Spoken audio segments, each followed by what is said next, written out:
In the hum of scribes shaping wedges into clay, in the stacks of tablets stored behind walls of brick Babylon, secures not only its own story, but a legacy for humanity at large, demonstrating the power of written signs to bind together past, present, and future. Of all the wonders associated with Babylon, none has lingered more vividly in memory than the Hanging Gardens, a creation so evocative that even in uncertainty, it continues to inspire imagination. Some scholars suggest powerful families or temples directed major exchanges, while others argue for networks of independent merchants operating with a degree of autonomy. The lack of clarity reminds us that the city's wealth rested on a complex interplay of institutions and individuals, none of which leave a complete record. On a planetary scale, Babylon's trade exemplifies the early weaving of a world system in which no settlement was entirely isolated. Just as rivers carried silt to enrich fields, they also carried culture, and through Babylon flowed a current of goods and knowledge that reached beyond Mesopotamia.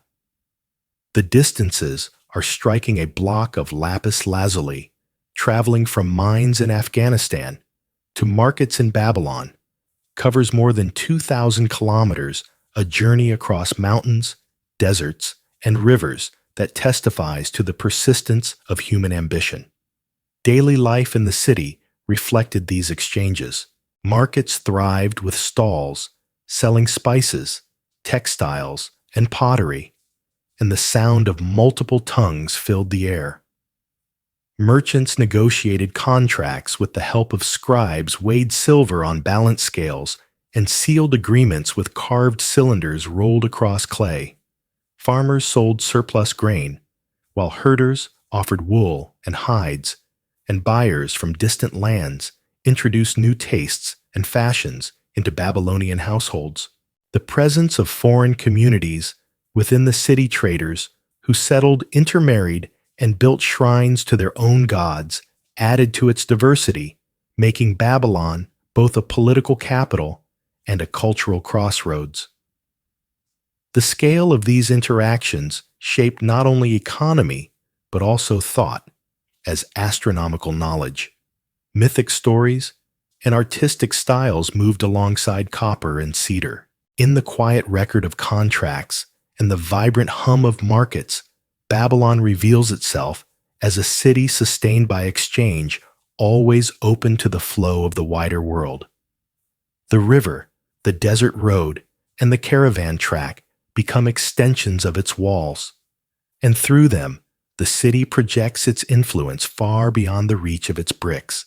In this web of movement and contact, Babylon embodies the principle that no great city stands alone, that its life is bound to the rhythms of distant lands and the journeys of countless travelers who carried with them both substance and story.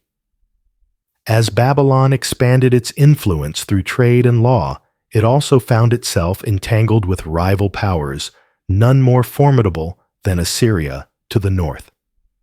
The relationship between the two was never simple at times. Allies, at times bitter enemies. They reflected the shifting balance of Mesopotamian politics, where alliances were fragile and ambitions boundless. The Assyrians built their strength on formidable armies and disciplined administration, while Babylon carried prestige through its ancient temples, its intellectual traditions, and its aura as the city of Marduk. The fact remains that for centuries, their histories interlocked with treaties, wars, and shared rulers shaping the destinies of both. Inscriptions record Assyrian kings marching south to subdue Babylon, only to present offerings at its shrines, while Babylonian rulers sometimes sought Assyrian aid against internal rivals, binding the two cities in uneasy partnership. Archaeological layers show the scars of these encounters' destruction levels, where fire blackened walls, followed by rebuilding that incorporated Assyrian styles of architecture and administration. A lesser-known detail lies in the practice of deportation, a hallmark of Assyrian policy, where conquered peoples were resettled across the empire.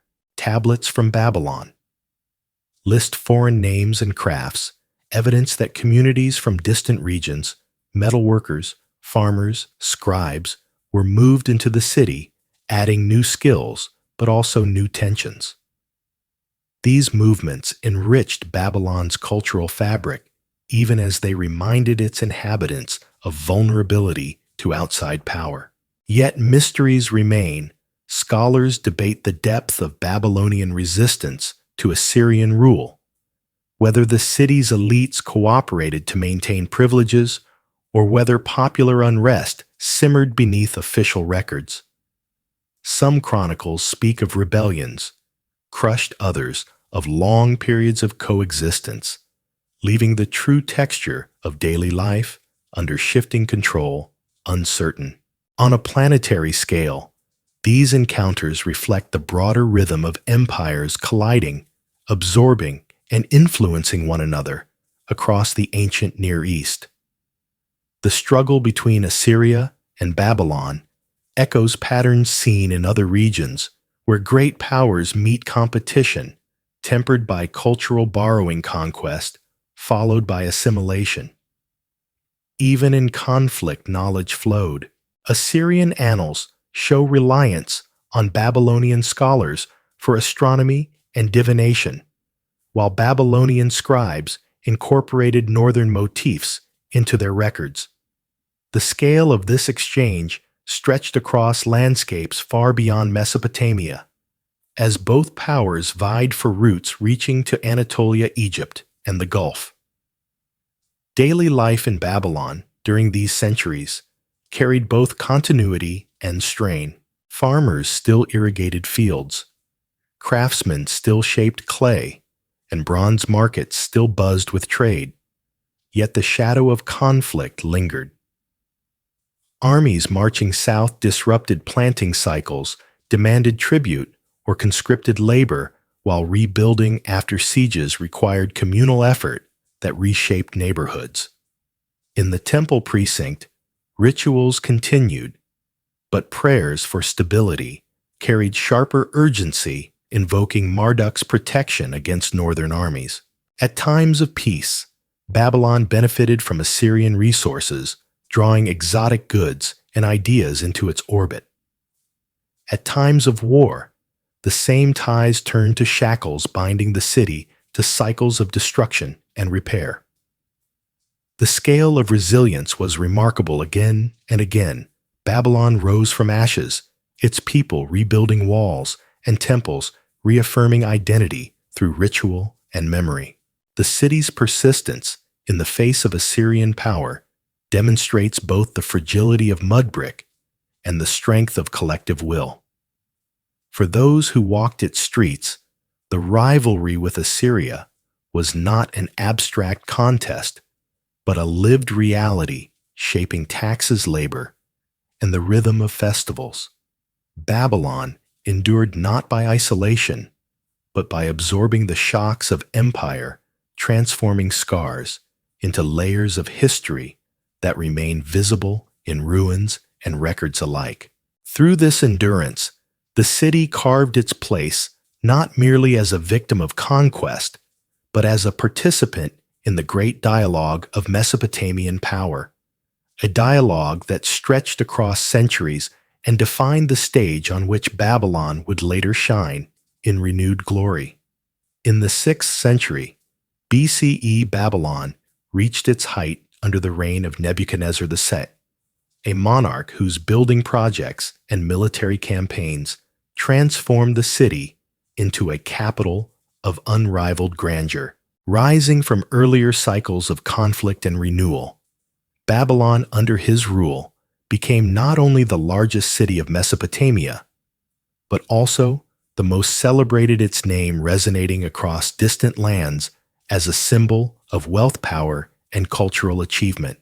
The fact is, preserved in inscriptions and archaeology alike, Nebuchadnezzar's own building, records carved into bricks and stone proclaim his dedication to restoring temples, expanding walls, and raising the ziggurat known as Etemenanki, the house of the foundation of heaven and earth.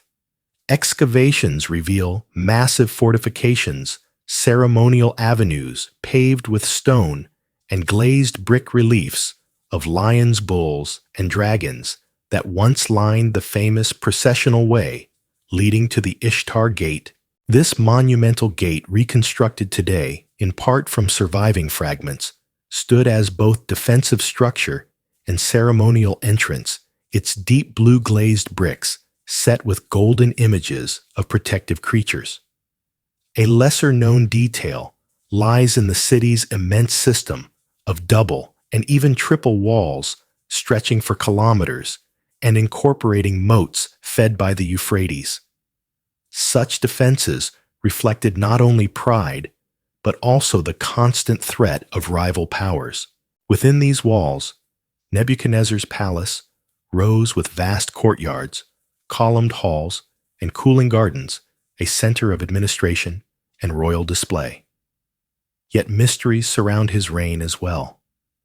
Ancient sources outside Mesopotamia, including biblical texts, portray him as both conqueror and destroyer, particularly in connection with the capture of Jerusalem and the exile of its people. Scholars debate the balance between historical fact and later interpretation, examining Babylonian records that focus on building and administration, but remain largely silent on foreign captives. The tension between local celebration of prosperity and external memories of suffering reminds us that empire leaves legacies of both pride and pain. On a planetary scale, Nebuchadnezzar's Babylon was part of a world in flux as kingdoms from the Mediterranean to Iran contended for dominance. The city's reach extended through military campaigns that secured trade routes and resources, while its splendor drew envoys and merchants from afar. It stood as a magnet in the ancient world, much as great capitals in other times would concentrate wealth and knowledge. The scale of the city under Nebuchadnezzar is difficult to overstate. Estimates suggest hundreds of thousands lived within and around its walls, sustained by irrigation networks that turned the Euphrates plain into a patchwork of fields. Warehouses stored grain bazaars overflowed with goods from across the Near East, and temples employed armies of priests, scribes, and workers. Daily life unfolded amid this grandeur, with rhythms both ordinary and extraordinary. Farmers brought offerings of barley and dates to temple granaries. Merchants haggled over silver in crowded markets. Craftsmen fired bricks, glazed in brilliant colors, and processions wound along the great avenue during festivals. Statues of gods borne on gilded chariots, while musicians filled the air with drums and flutes. Families gathered on rooftops in the evenings, looking out across a skyline dominated by ziggurat tiers and monumental gates, their city alive with light and sound. Yet for all its magnificence, Babylon remained vulnerable, its prosperity resting on fragile foundations of political alliances, military strength, and constant maintenance of its waterworks. Still, under Nebuchadnezzar, the city embodied a vision of power and permanence, a capital built of mud brick but dressed in color, symbolizing the ambition of a ruler who sought to bind heaven and earth in the very fabric of his walls. It is this vision that would carry Babylon's name forward through centuries of memory, securing its place as one of the legendary cities of human history. As Babylon flourished in Nebuchadnezzar's time, it also nurtured a quieter but equally enduring legacy in the study of the heavens. Within temple precincts, particularly the Esagila and the great ziggurat, Etemenanki scholars, known as Chaldeans, observed the night sky with patient attention, recording phenomena year after year on clay tablets that have survived in astonishing detail. These astronomers charted the movements of the moon planets and stars, noting eclipses, conjunctions, and appearances of comets. The fact is that their records extend unbroken across centuries, creating one of the earliest continuous data sets in human history. From such careful observation, they developed methods of prediction, allowing them to forecast lunar eclipses and to anticipate the risings of Venus, linking celestial events to calendars of ritual and agriculture. A lesser-known detail is found in the so-called astronomical diaries tablets that combine daily notes on planetary positions with observations of weather river levels, grain prices, and even political events. These texts reveal how Babylonians saw sky, earth, and society as interconnected the heavens, not separate from human life, but reflecting and shaping it. Yet mysteries remain. For while the mathematical precision of Babylonian astronomy is clear, the full framework of their cosmology is only partly understood. Scholars debate whether predictions were seen purely as practical knowledge or as messages from the gods read alongside omens and rituals. The blending of empirical observation with divination shows a worldview where no strict boundary existed between science and religion. On a planetary scale, Babylon's skywatchers contributed to a tradition of astronomy that spread far beyond Mesopotamia. Later, Greek scholars, including Hipparchus and Ptolemy, drew on Babylonian data, and through them, the insights of cuneiform tablets entered the foundations of modern astronomy. The scale of this influence reaches into the present, for many cycles still used to calculate celestial motions trace their lineage to Babylonian scribes, who pressed wedge-shaped marks into clay by lamplight. Daily life around these scholars continued in ordinary rhythms, yet their work subtly shaped society. Calendars, structured planting, and harvest festivals were timed to celestial events, and rulers sought legitimacy through favorable omens read from the sky.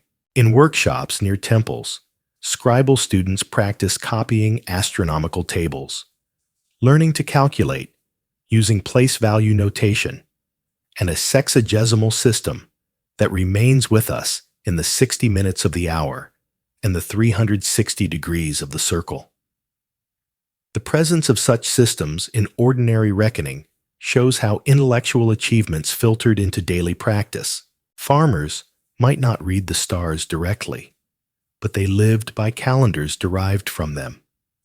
Merchants might not inscribe tablets, but they used measures of time and space shaped by astronomical convention.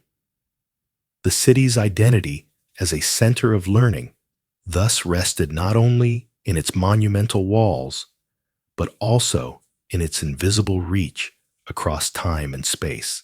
Even the ordinary sight of stars mirrored in the still water of canals carried echoes of the work done in temple observatories, linking the rhythm of irrigation to the vast cycles of the heavens.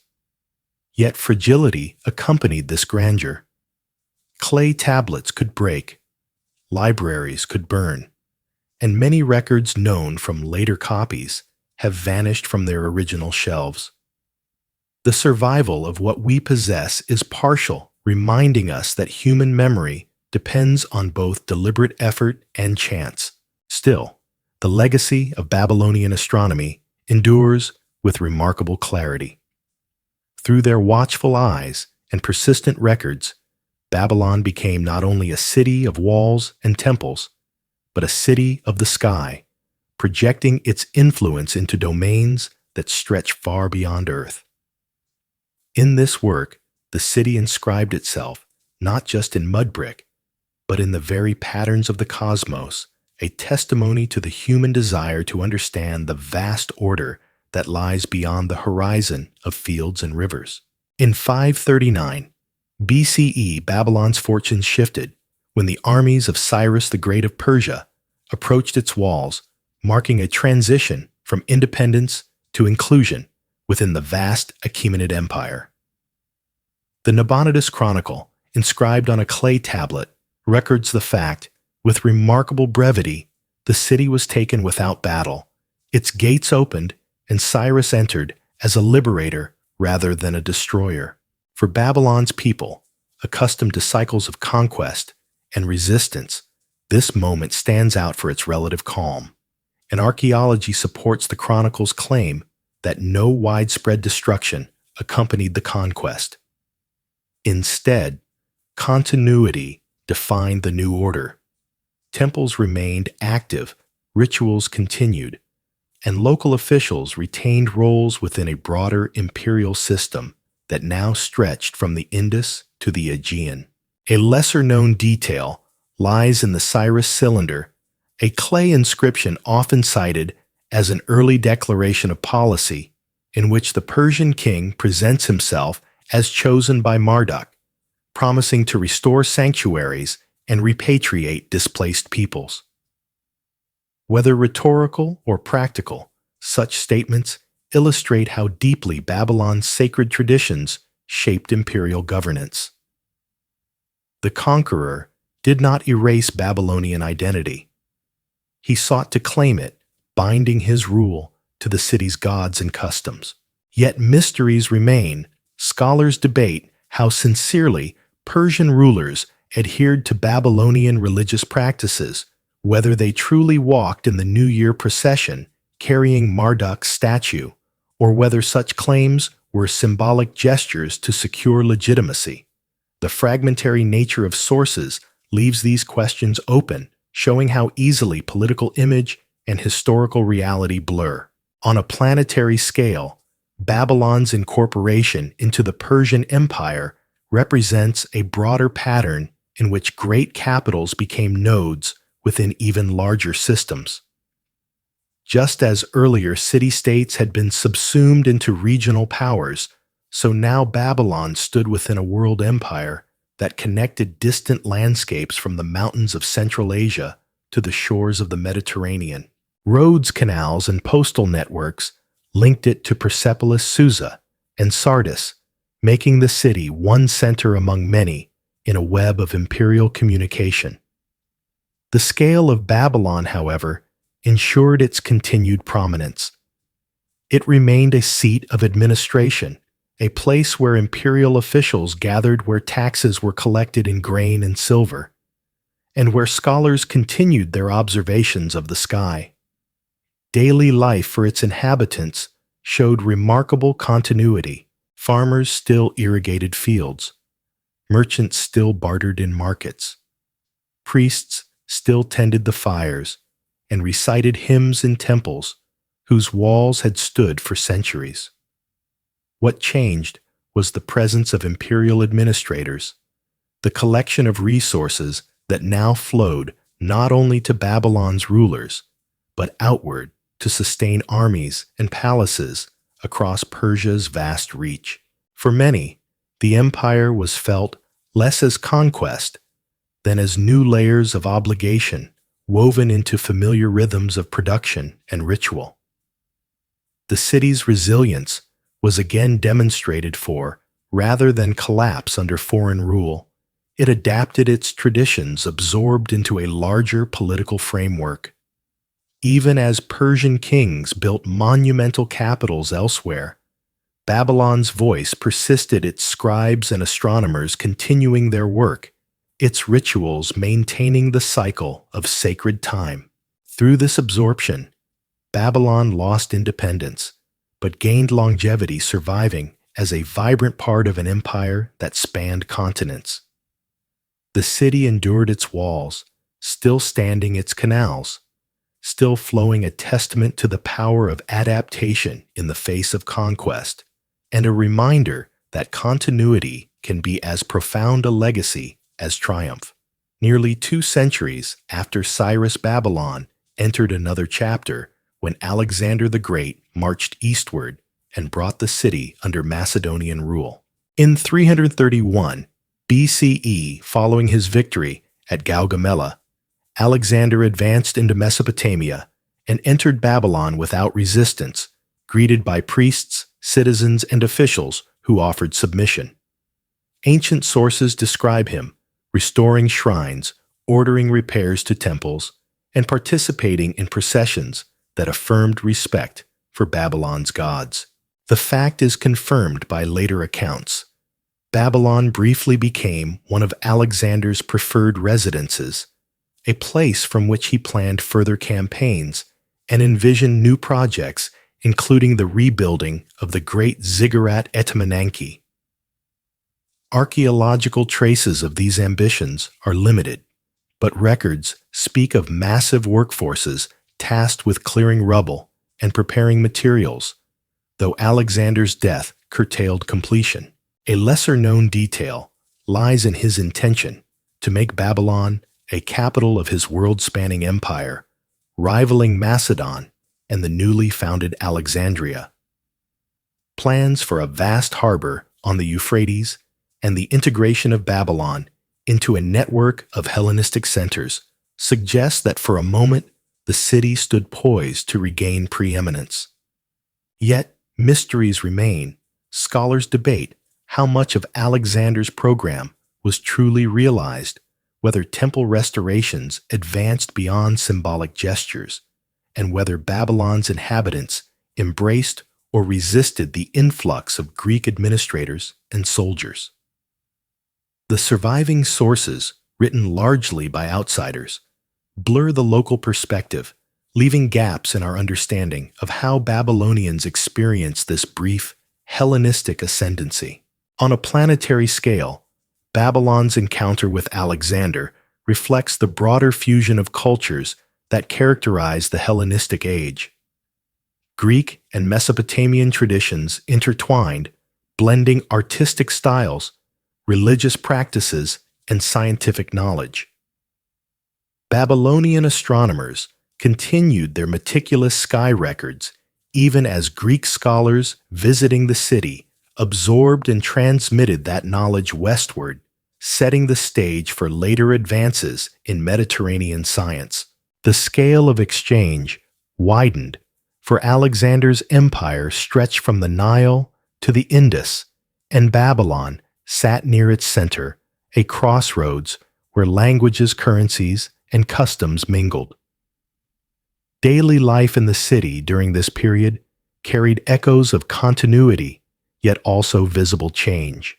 Greek soldiers and officials occupied quarters within the walls. Merchants arriving from Syria and Anatolia joined established markets, and bilingual inscriptions began to appear alongside traditional cuneiform tablets. The soundscape of the city likely shifted with Greek spoken in public spaces, even as scribes pressed wedges into clay in temple schools. Rituals to Marduk continued, yet new deities arrived, with foreign settlers adding layers to an already diverse religious landscape.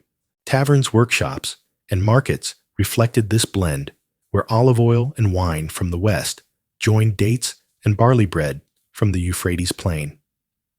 Yet fragility lay beneath the surface.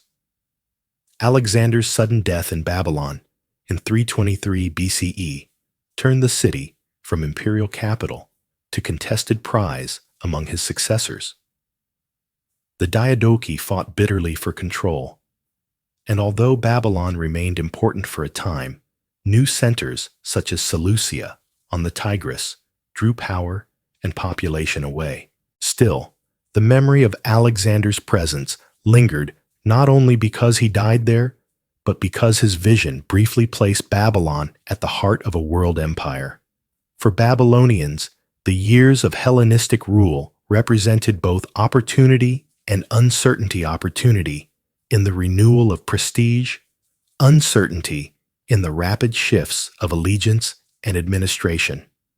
The city adapted, as it always had, by absorbing influences while maintaining its core identity, rooted in temples, rituals, and the river. In this way, Babylon survived yet another transition, no longer the unrivaled capital of Nebuchadnezzar's day, but still a city of resonance holding within its walls both the memory of ancient grandeur and the imprint of new worlds converging upon its streets. After Alexander's death, the city of Babylon entered a long decline shaped less by sudden catastrophe than by gradual shifts in power and geography. The Seleucid dynasty inheritors of much of Alexander's empire founded a new capital, Seleucia, on the Tigris, only a short distance away, yet positioned to draw commerce and administration from Babylon's ancient streets. As Seleucia grew, Babylon's centrality diminished. Its temples, maintained, but no longer the hub of imperial decision. The fact is clear in the archaeological record layers from this period show reduced building activity, fewer monumental projects, and an increasing reliance on older structures patched and repaired rather than fully rebuilt. Textual evidence, too, becomes scarcer, with cuneiform tablets declining in number as scribal schools contracted and Greek replaced Akkadian in many official functions. A lesser-known detail emerges in the persistence of temple rituals long after political power shifted away. Even in the 2nd century, BCE priests at Esagila and other sanctuaries continued to perform ceremonies, maintain astronomical diaries, and preserve fragments of ancient hymns, ensuring that Babylon's religious heartbeat outlasted its political prominence. Yet mysteries remain particularly concerning the lived experience of ordinary Babylonians during this decline. Scholars debate how far the population diminished, whether neighborhoods emptied quickly as people migrated to Seleucia, or whether the process was slower, with families lingering in ancestral homes, even as civic life waned. Excavations reveal abandoned houses filled with domestic debris, but the silence of texts leaves much uncertain. On a planetary scale, Babylon's decline reflects the impermanence of urban centers in shifting networks of trade and empire. Just as cities rise with favorable geography and political will, they wane when routes change, rivers alter course, or rulers favor new foundations. The Euphrates itself, prone to shifting channels, compounded Babylon's difficulties, reducing access to reliable water and undermining agriculture that had sustained the city for millennia. The scale of loss is difficult to measure, but by the time Parthian rulers took control in the 2nd century, BCE, Babylon was already a shadow of its former self, its population scattered and its walls crumbling. Daily life continued in diminished form. Farmers still worked fields nearby, bringing grain to smaller markets. Artisans still repaired tools and produced pottery, though in reduced quantities. And scattered households still occupied quarters within the walls, their lives more provincial than cosmopolitan. Greek influence lingered in language and coinage, while older Mesopotamian traditions persisted in ritual calendars and astronomical notes. The contrast between grand ruins and modest activity must have been striking a city once filled with processions and markets, now echoing with fewer voices, its monumental gates towering above largely empty streets. Travelers from other regions encountering Babylon in these centuries often remarked on its fading state, describing temples in partial ruin and canals choked with silt. Yet even in decline, Babylon retained symbolic weight. To later rulers, it remained a place of legend, a name that conjured both awe and melancholy, reminding them of the cycles of power. For those who still lived there, the city was both home and relic, a space where past and present overlapped in bricks, tablets, and memories. In this slow, fading Babylon reveals another truth, that decline need not be sudden to be profound, that erosion by time and circumstance can be as decisive as conquest. The city that had once commanded empires adjusted to obscurity, its greatness preserved more in memory than in daily reality, a reminder that no human construction endures forever unchanged. By the first centuries of the Common Era, Babylon had dwindled into scattered quarters, surrounded by fields and ruins, its once mighty walls breached, and neglected its temples still partly active, but reduced to fragments of former grandeur. Classical writers described a landscape where desert winds swept over broken brick mounds, where reeds grew in abandoned canals, and where travelers marveled at silence where crowds had once gathered. The fact is visible today in the archaeology of the site, heaps of mud brick eroded by centuries of rain and wind, outlines of courtyards and processional streets buried beneath layers of silt, and fragments of glazed brick lions recovered from collapsed walls. The Ishtar Gate, once brilliant with deep blue glaze and golden beasts, lay in shattered pieces until modern excavation reassembled parts of it for display testimony both to ancient craftsmanship and to centuries of abandonment. A lesser-known detail comes from Parthian and later Sasanian layers, where evidence shows that small communities still lived among the ruins, repurposing older structures for homes and workshops. Bits of pottery hearths dug into collapsed walls, and occasional inscriptions reveal that Babylon was never entirely empty, though far from its former scale. These traces suggest resilience even in decline, a quiet persistence of life amid grandeur turned to dust. Yet mysteries remain concerning the city's final centuries.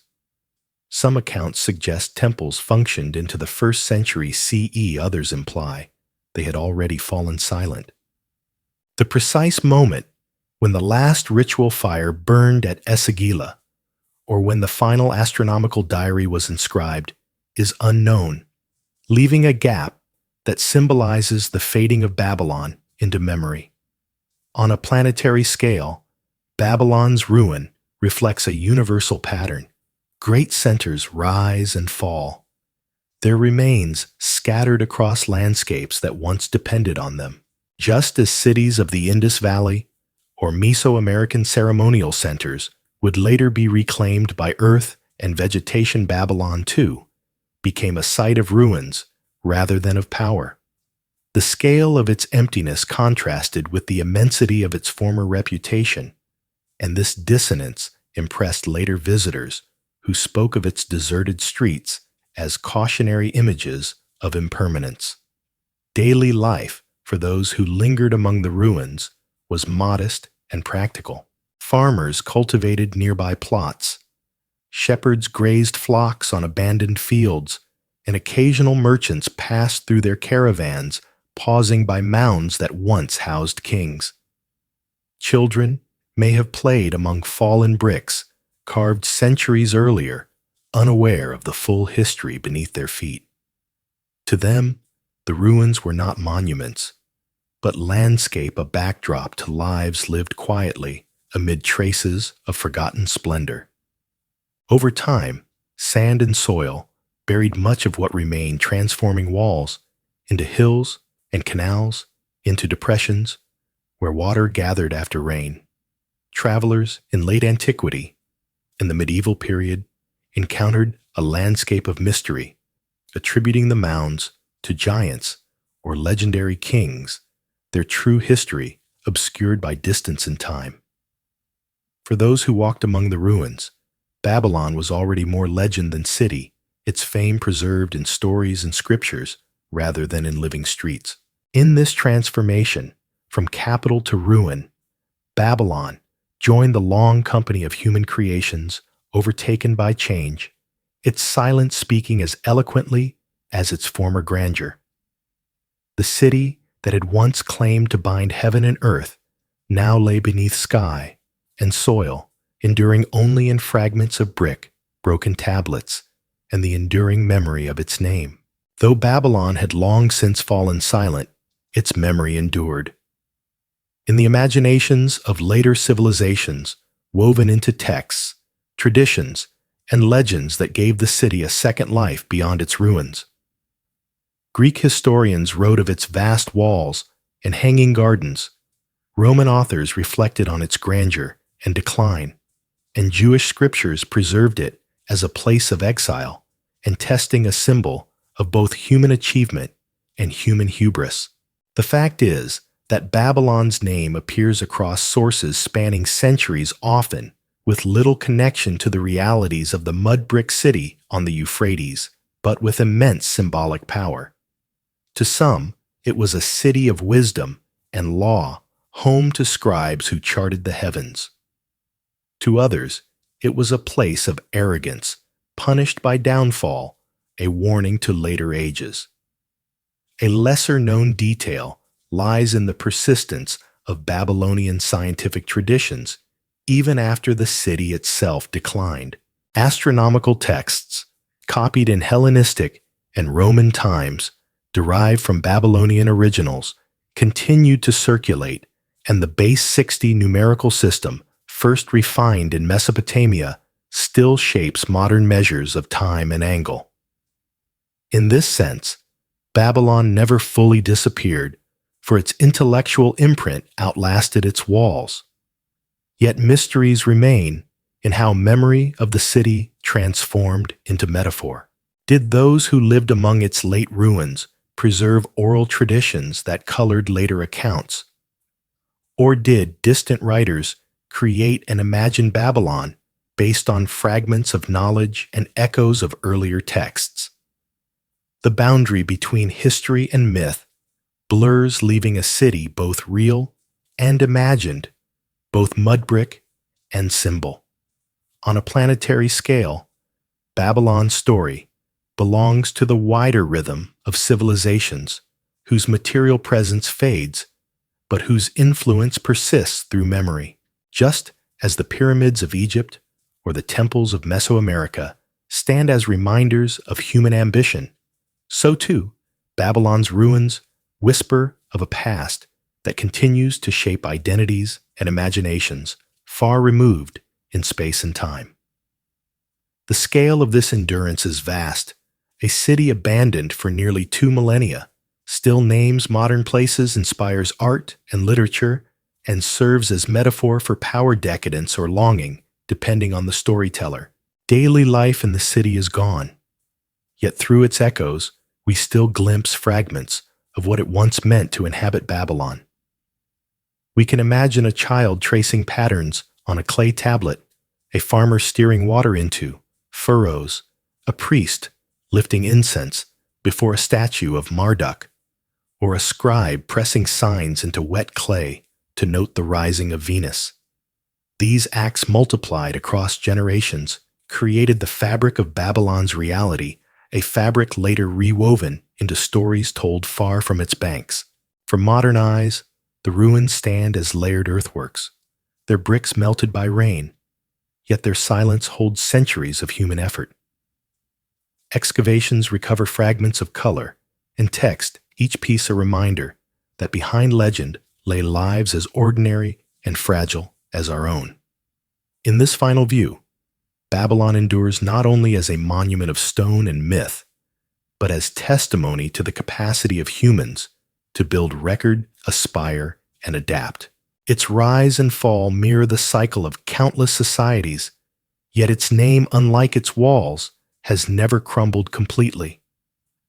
In that persistence lies its ultimate legacy, a city that lives on as memory symbol and lesson, bridging the distance between a river plain of mud brick and the imagination of the world.